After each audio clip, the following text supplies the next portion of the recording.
Dental care and medical care in prison is kind of scary. So I was lucky because I had kind of some notice. I got 8 weeks to self-surrender to prison. So I went to a dentist. We made a deal with him because we didn't have any money, but we did some trade and other things. And he just went through and looked at my teeth and made sure that everything was okay before I went, because I knew I have a 7-year prison sentence. I ended up serving 5. And I knew if something happens to my teeth, they're just going to pull them because that's what they do. Well, turns out that something did happen to my teeth. I was about halfway through my prison sentence and I got one of those toothaches, and it's terrifying. I saw other girls, their face would swell up and then they just have to go in and have a tooth pulled. So I contacted the dentist. I had to let the officer know I need to go see dental.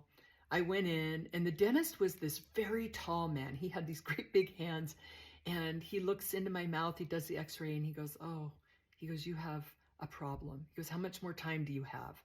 And I said, I'm about halfway through my sentence. I still have like 2.5 years. And he goes, I don't think I can nurse this tooth along.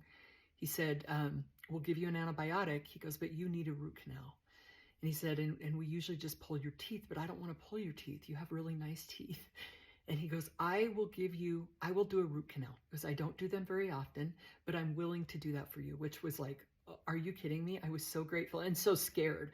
So I took the antibiotic and he told me, he goes, there's a chance that the tooth will split and we'll have to pull it anyway. So I go into the dentist that morning and I remember I grabbed his hands and I said a prayer. I go, is it okay? Is it okay if I say a prayer? And poor guy, the guy probably looked at me and thought, who the heck is this? But anyway, he did the root canal. And I'm going to tell you this, I've had root canals before, but I think he did the best root canal I've ever had done. I think the prayer is what helped. But he told me after, he said, I just couldn't pull your teeth. He goes, I couldn't do it. And what I found out was that he had done so much dental work. I mean, imagine how many people he had helped. He was really actually a great dentist.